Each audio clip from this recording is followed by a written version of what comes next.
नमस्कार, जोहार झारखंड देख रहे हैं आप। मैं हूं शुभे मिश्रा, आपके साथ बुलेटिन की शुरुआत करेंगे और बात जेएससीए चुनाव की करेंगे। झारखंड राज्य क्रिकेट एसोसिएशन यानी जेएससीए में अब वोटों की गिनती हो रही है। शाम 6 बजे के बाद रिजल्ट सामने आ जाएगा और आज सुबह 8 बजे मतदान शुरू हुआ और दोपहर 1 बजे तक चला। 718 वोटर में से 6 से 42 ने मतदान किया है। अमिताभ चौधरी के निधन के बाद जेएससीए का ये पहला चुनाव है। इस चुनाव में मुख्य मुकाबला कांग्रेस नेता अजय नाथ शाहदेव और कारोबारी एसके बेहरा के बीच है। दोनों गुटों ने पूरी ताकत झोंक दी है।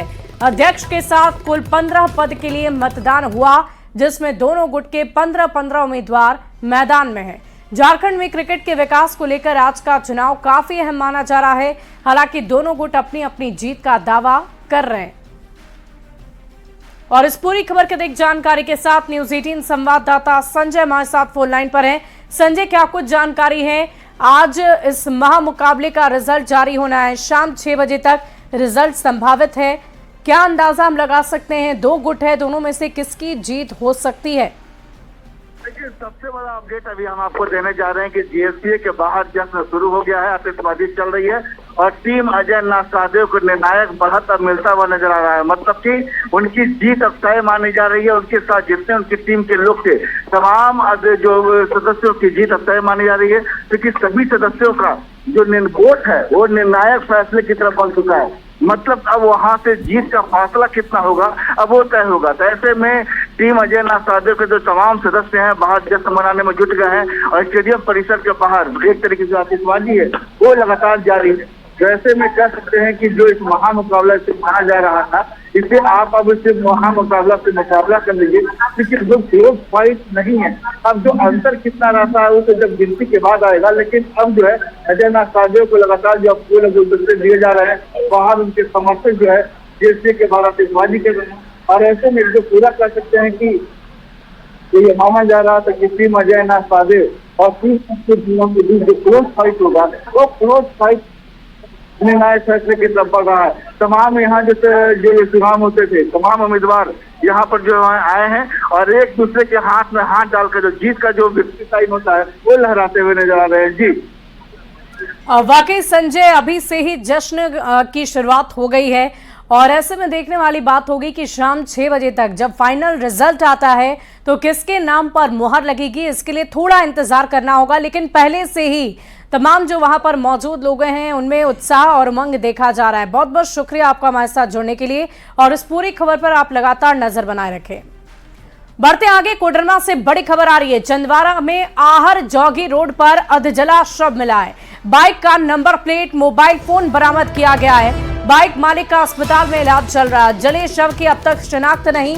शव के गले पर दबाने के मिले हैं निशान। इस पूरे मामले की जांच में फिलहाल पुलिस जुटी हुई है। बड़ी खबर आपको बता रहे हैं, कोडरमा से बाइक मालिक का अस्पताल में इलाज जारी है। इस वक्त की बड़ी खबर, अधजले शव के मिलने से इलाके में सनसनी फैल गई है। जो शुरुआत में जानकारी हम लोग को मिली थी कि एक्सीडेंट होकर के कोई डेड बॉडी पड़ा हुआ है, लेकिन हम लोग जब उसमें आगे आकर के देखे हैं तो जिस लड़के का वहाँ एक्सीडेंट हुआ वो अभी जख्मी हालत में आर्यन हॉस्पिटल में एडमिट है और वहाँ जो डेड बॉडी पड़ी हुई है उसकी अभी पहचान नहीं हो पाई है। और ये भी नहीं हो रहा कि उस समय जो एक्सीडेंट हुआ है तो उसमें वो भी था। तो हम लोग इसमें आगे तहकीकात कर रहे हैं कि वो कौन आदमी है, किसकी डेड बॉडी है और कैसे घटना हुई है। और इसी बीच गोड्डा से एक बड़ी खबर का रुख करेंगे। लाखों की ठगी का आरोपी गिरफ्तार हो गया है। 5 साल बाद पकड़ाया नमित जायसवाल। 10 से अधिक लोग से ठगी का आरोपी है। और आपको बता दें कि रांची से आरोपी को अरेस्ट कर लिया गया है। मानव सेवा संस्था में निवेश पर चूना लगाया, लोकेशन बदलकर पुलिस को झांसा दे रहा था। पुलिस ने आम लोगों से अपील की है कि अगर और भी कोई ऐसे पीड़ित हों जिनका पैसा इस संस्था में फंसा था, वो लिखित रूप से इसकी सूचना पुलिस को दें, उनका पैसा वापस दिलाया जाएगा।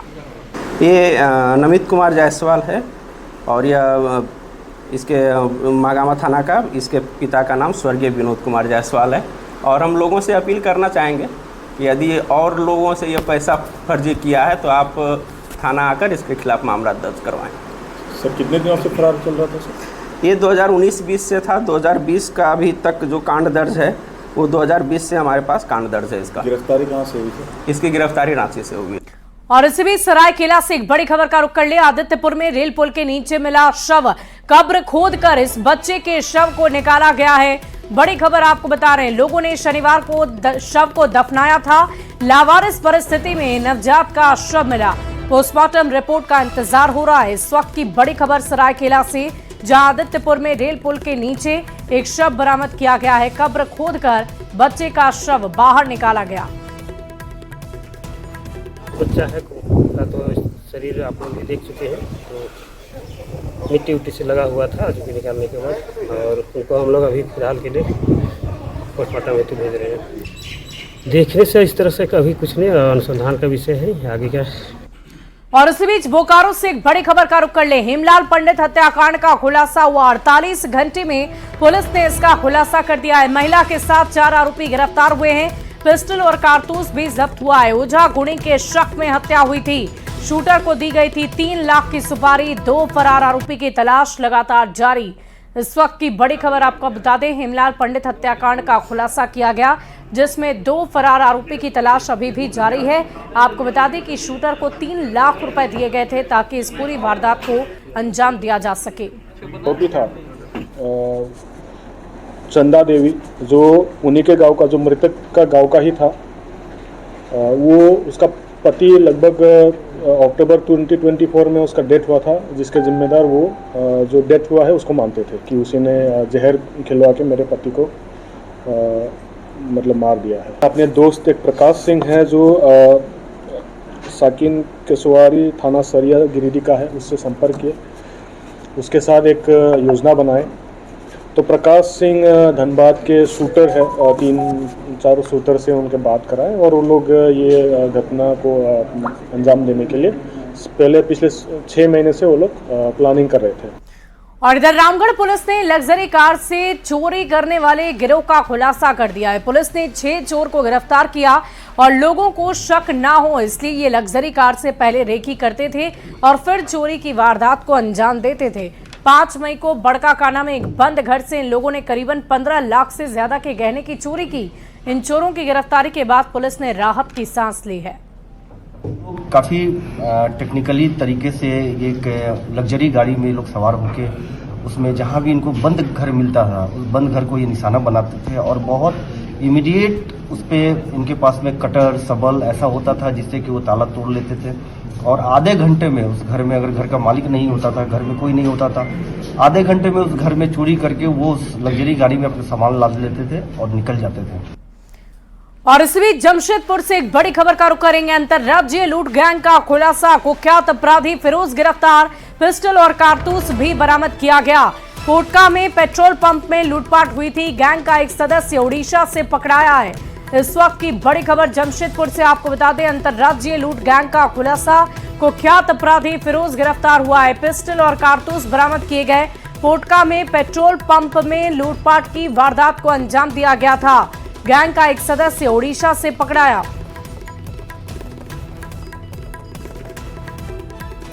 और अब बात रिम्स डायरेक्टर के नाम पर हो रही सियासत की करेंगे। एलजेपीआरवी ने रिम्स के डायरेक्टर डॉक्टर राजकुमार के बहाने कांग्रेस पर निशाना साधा है। दरअसल जमुई सांसद अरुण कुमार भारती ने सोशल मीडिया प्लेटफॉर्म एक्स पर एक पोस्ट किया जिसमें उन्होंने इंडी गठबंधन की सरकार में दलितों का खुलेआम उत्पीड़न हो रहा है। अरुण भारती ने यह आरोप लगाया कि दलित समाज से आने वाले डॉक्टर राजकुमार को सिर्फ इसलिए हटाया गया क्योंकि उन्होंने गलत निकासी के दस्तावेज पर हस्ताक्षर करने से इनकार कर दिया। राहुल गांधी पर निशाना साधते हुए अरुण भारती ने कहा कि कांग्रेस जहां सत्ता में होती है वहां दलित, पिछड़ों और बदजुबानों पर अन्याय का चाबुक चलाती है। बढ़ते आगे, एलजेपीआरवी सांसद अरुण भारती के इस पोस्ट पर कांग्रेस ने भी जवाब दिया है और ये कहा है कि उनकी पार्टी हमेशा सर्व जातियों को लेकर चलने वाली है। जहां तक रिम्स डायरेक्टर की बात है तो अधिकारियों की कोई जाति नहीं होती। वहीं बीजेपी ने अरुण भारती के आरोपों को सही ठहराया। जात नहीं होता, न ही अधिकारियों का कोई मजहब होता है। वो समाज के लिए काम करने वाले लोग होते हैं और उनके नज़र से सब कोई बराबर हैं। मैं तो खुद जब रिम्स के निदेशक को हटाया गया तब मैं जान पाया कि वो किस जाति से बिलोंग करते हैं। उसके पहले कई बार बात हुई। देखिए, कांग्रेस का दोहरा राजनीतिक चरित्र देखिए। एक तरफ कहते हैं ओबीसी, एससी, एसटी समुदाय के लोगों को वो हक दिलाएंगे, और एक एससी समुदाय का व्यक्ति तमाम विषम परिस्थितियों में संघर्ष करके रिम्स के डायरेक्टर के पद पर पहुंचा और बहुत अच्छा कार्य कर रहे हैं, प्रशासनिक बहुत अच्छा कार्य कर रहे हैं, हॉस्पिटल की स्थिति सुधरी है। हाँ, लेकिन वो जो गलत भुगतान करने की बात होती है वो मंत्री की या विभाग की नहीं मानते हैं, इसलिए उनको लगातार प्रताड़ित किया जा रहा है। तो कांग्रेस पूरे तरीके से एक्सपोज्ड है। बढ़ते आगे, पूर्व मुख्यमंत्री चंपाई सोरेन ने बांग्लादेशी घुसपैठ को पहचानने के लिए विशेष टास्क फोर्स के गठन के केंद्र के फैसले को सराहा है और ये कहा है कि बांग्लादेशी को बाहर निकालने के लिए अब राज्य सरकार को अपना कदम आगे बढ़ाना चाहिए। साथ ही चंपाई सोरेन ने वैसे आदिवासियों को आरक्षण के लाभ से वंचित करने का फैसला स्वागत योग्य बताया जिन्होंने ईसाई धर्म को अपनाया। चंपाई सोरेन ने जनगणना में सरना धर्म कोड की कांग्रेस की मांग को राजनीति से प्रेरित बताया। साथ ही प्रदेश अध्यक्ष पद की दावेदारी पर चंपाई सोरेन ने कहा कि पार्टी जो जिम्मेवारी देगी उसका वो पालन करेंगे। गृह मंत्री अमित शाह के ऊपर मैं आभार प्रकट करता हूं कि आज इस समय में भारत में जो घुसपैठी है, विशेषकर के झारखंड राज्य में तो बंगाल से लेके बंगाल से लेके झारखंड में जो बांग्लादेशी घुसपैठ जो बढ़ते जा रहा है, उसको रोकना और निकाल बाहर करने के लिए जो आज कदम उठाया, इसके लिए हम उसको आभार प्रकट करते हैं। अगर कोई जनजाति ईसाई धर्म को मानने लग जाएगा तो ईसाई धर्म का श्रेणी में वो लोग को मान्यता मिलता है, लेकिन ये जो रूढ़िवादी प्रथा आदिवासी का जो परंपरा है वो रिजर्वेशन नहीं मिलेगा। ये स्पष्ट पहले से हो चुका है। प्रदेश बीजेपी अध्यक्ष पद को लेकर लगातार कहा जा रहा है कि अब किस चेहरे पर मुहर लगेगी। आपका चेहरा भी बड़ा है। देखिए, ये सब पार्टी दल का अंदर का बात है। सबसे बड़ा दल है हमारा भाजपा, विचार भी उसी तरह का है ना। और इधर चंपाई सोरेन ने बांग्लादेशी घुसपैठ और सरना धर्म कोड को लेकर कांग्रेस पर सवाल खड़े किए। इस पर कांग्रेस ने पलटवार किया। प्रदेश कांग्रेस प्रवक्ता ने कहा कि सीमा की सुरक्षा केंद्र सरकार की जिम्मेदारी है। उन्होंने कहा कि अगर कहीं बांग्लादेशी हैं तो उन्हें जरूर बाहर करना चाहिए। सरकार अगर चाहती है कि हम घुसपैठी को बाहर करें तो उनको किसने रोका है? ये तो होना ही चाहिए, लेकिन इस पे वो राजनीति करना चाहते हैं, हम उसके विरोधी हैं। पहचान की बात कर रहे हैं। ये पहचान की बात, अगर आप किसी घुसपैठियों का वोटर आईडी बना रहे हैं, किसी घुसपैठिए का अगर आप आधार कार्ड बना रहे हैं, पैन कार्ड बना रहे हैं, ये तीनों कौन बनाने वाले हैं? केंद्र की सरकार बनाने वाली है। तो इसलिए मैं कह रहा हूं कि वो इन मुद्दों पर राजनीति करना चाहते हैं और हम इसका समाधान चाहते हैं। और अब बात सरना धर्म कोड पर सियासत की करेंगे। झारखंड में जातिगत जनगणना में सरना धर्म कोड को जोड़ने की मांग तेज हो गई है। कांग्रेस का ये कहना है कि आदिवासियों के संरक्षण के लिए जातिगत जनगणना में सरना धर्म को मानने वालों के लिए अलग कॉलम होना चाहिए, जिससे उनकी आबादी का पता चल सके। और इसी के लिए कांग्रेस राजभवन भी जाएगी। बात नहीं बनी तो दिल्ली के जंतर मंतर के सामने कांग्रेस के नेता धरना भी देंगे। सरना धर्म कोड को लेकर कांग्रेस की मांग पर बीजेपी ने सवाल उठाए और कहा है कि मनमोहन सिंह के सरकार के समय लोगों ने सरना धर्म कोड को क्यों नहीं लागू कराया। पब्लिक जाहिरा जाहिर जो जिस तरह से अपना लिखते हैं ट्राइबल लोग, लेकिन ट्राइबल का भी अलग कोड होना चाहिए।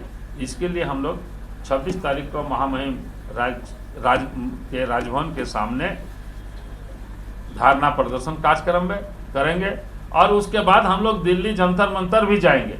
सरना धर्म कोड पर कांग्रेस को बोलने का कोई अधिकार नहीं है।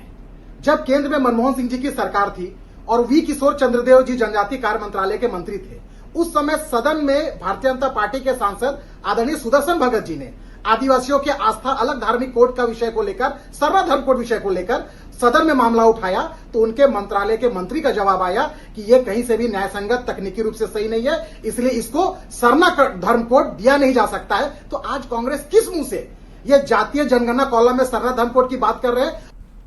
इधर गिरिडीह पहुंचे उत्तर प्रदेश के उन्नाव से बीजेपी सांसद साक्षी महाराज ने ऑपरेशन सिंदूर की तारीफ की है। उन्होंने कहा कि ऑपरेशन सिंदूर के जरिए भारत ने पाकिस्तानी आतंकियों को मुंहतोड़ जवाब दिया और इसी के जरिए सेना का पराक्रम भी नजर आया।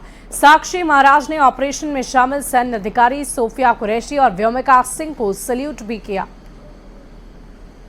नतमस्तक होकर के हिंदुस्तान की तीनों सेनाओं को सलाम करता हूं और उनसे जाबी सलाम उन दोनों बेटियों को करता हूं जिसमें एक हिंदू है, एक मुस्लिम है। उन्हें हिंदू और मुस्लिम की दृष्टि से नहीं देखा जाना चाहिए। हमारे भारत की वीर बाला हैं। उन्होंने जो कर्तव्य करके दिखाया, पाकिस्तान को औकात में पहुंचाया, उसके लिए मैं उनको भी हृदय की गहराई से सैल्यूट करता हूं। और 21 मई को होने वाली देवघर में जिला स्तरीय संविधान बचाओ रैली को लेकर कांग्रेस ऑफिस में विशेष बैठक हुई है।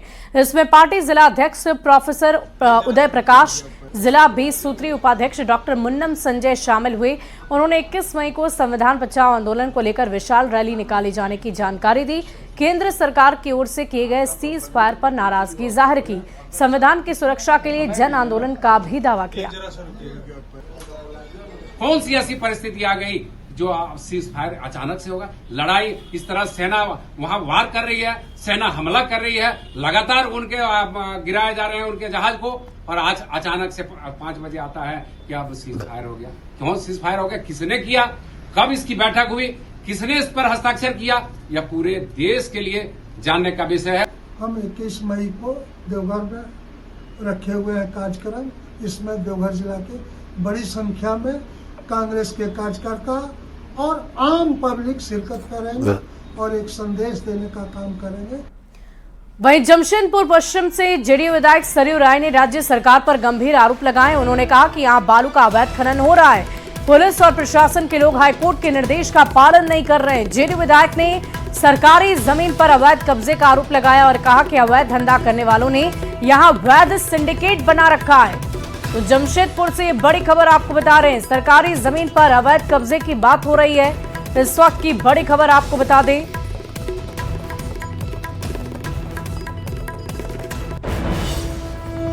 हमारा प्रशासन है और पुलिस है, ये मिलकर अवैध बालू का सिंडिकेट चला रहे हैं। नदियों से बालू खोदा जा रहा है और राज्य की सरकार ने, ये सरकार भी, इसकी पहले वाली सरकार ने भी Jharkhand state mineral development corporation को जिम्मा दी। मैं पीएसयू कमेटी का सभापति था। दर्जन बार मीटिंग हुई। हर मीटिंग में मैंने कहा कि जेएसएमडीसी की क्षमता नहीं है कि ये काम को करा ले, मगर सरकार ने उसी को दे दिया है। तो बालू, अवैध बालू में कुछ निहित स्वार्थ है जिन लोगों का फायदा है। बढ़ते आगे, ऑपरेशन सिंदूर की सफलता को लेकर बीजेपी देश भर में तिरंगा यात्रा निकाल रही है। केंद्रीय गृह मंत्री अमित शाह अहमदाबाद में आयोजित सैन्य शौर्य तिरंगा यात्रा में शामिल हुए। तिरंगा यात्रा भारतीय सेना के अद्वितीय पराक्रम और ऑपरेशन सिंदूर की सफलता को समर्पित है। केंद्रीय गृह मंत्री अमित शाह के साथ सैकड़ों कार्यकर्ता भी इस यात्रा में शामिल हुए।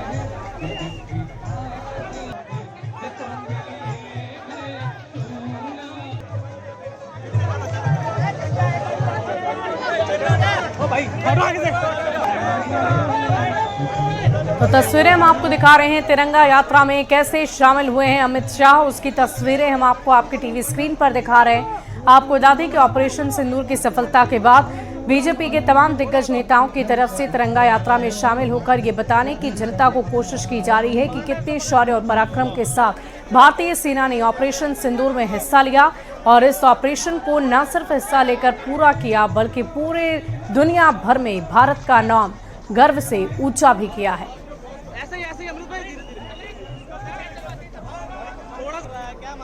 बढ़ते आगे, जमशेदपुर में जमशेदपुर पूर्वी की विधायक पूर्णिमा दास साहू के नेतृत्व में महिलाओं ने सिंदूर यात्रा निकाली। इस यात्रा में हजारों की संख्या में महिलाएं शामिल हुई। हाथ में तिरंगा, सिंदूर से मांग भरकर सड़क पर निकली महिलाओं ने पाकिस्तान को सख्त संदेश दिया है और कहा है कि हमारी सेना सुहाग की रक्षा करने में सक्षम है। संवाददाता आशीष तिवारी की इस रिपोर्ट को आप भी देखिए। पहलगाम में आतंकियों द्वारा महिलाओं का सिंदूर छीना गया था और उसी के तहत आप देख सकते हैं कि यहाँ पर जमशेदपुर पूर्वी विधानसभा क्षेत्र में हजारों की संख्या में महिलाएं जो है आज सिंदूर यात्रा निकाली हुई है। तस्वीर आप देख सकते हैं कि सभी महिलाएं जो है पूरी तरह से सिंदूर लगाकर इसका आक्रोश जो है वो साफ तौर पर देखने को मिल रहा है। सभी के हाथों में तिरंगा और सभी के सर में सिंदूर लगा हुआ है और देख सकते हैं कि किस तरह सभी महिलाएं जो है वो पूरी तरह से अपना आक्रोश जो है वो जाहिर कर रही है कि जब हमारे सिंदूर पर किसी तरह कोई अगर कार्रवाई होता है तो उस पर कड़ी कार्रवाई की जाएगी। गांव में जो आतंकी हमला हुआ था जिसमें हमारे भारत के भाई बंधु की हत्या हुई थी और इसका जवाब देते हुए हमारे आदरणीय प्रधानमंत्री नरेंद्र मोदी जी ने उस ऑपरेशन का नाम ऑपरेशन सिंदूर रखा और ये सिंदूर वैदिक काल से ही हम भारतीय महिलाओं का सम्मान करती आ रही भारतीय महिलाएं अपने मांग पर सजाती आ रही हैं। ये अखंड सौभाग्य का भी प्रतीक है। इसी के सम्मान में जो सम्मान इस सिंदूर को मिला है और इस सिंदूर के सम्मान में हमारे जो भारतीय सैनिक है जो मैदान में उतरे हैं उनके आभार के लिए और सम्मान के लिए हम ये यात्रा सिंदूर यात्रा हमारी जितनी भी महिला बहनें हैं माताएं हैं उनके द्वारा निकाली जा रही है। पूरी तरह से जमशेदपुर शहर में आप देख सकते हैं कि यही महिलाएं जो है वो तिरंगा यात्रा निकाली हुई है और तिरंगा यात्रा के साथ साथ सिंदूर की कीमत पाकिस्तान और आतंकवादियों को बता रही है और दूसरी तरफ ये महिलाओं द्वारा जो हमारी देश की सेना है उनके सम्मान में ये तिरंगा यात्रा निकाला गया है। न्यूज़ 18 के लिए जमशेदपुर से आशीष कुमार तिवारी। और हजारीबाग जिले में मौसम ने एक बार फिर करवट बदल ली है। चिलचिलाती गर्मी के बाद बारिश से लोगों को काफी राहत मिली। इस बारिश की वजह से जिले का तापमान कम हुआ। तापमान में 10 डिग्री तक बदलाव देखा गया। गर्मी के वजह से तापमान इतना बढ़ गया था कि 42-43 डिग्री तापमान रहने के वजह से लोग घरों से नहीं निकल पा रहे थे और अभी अचानक मौसम में बदलाव देखने को मिल रहा है। किसानों लोग को राहत मिलेगा और गर्मी से जो है आम जनता को राहत मिलेगी क्योंकि आए दिन इस गर्मी के मौसम में बहुत तेज धूप होने की वजह से लोगों को बहुत परेशानी का सामना करना पड़ रहा था। और फिलहाल इस बुलेटिन में अभी के लिए बस इतना ही। आप बने रहे न्यूज़ 18 बिहार झारखंड के साथ।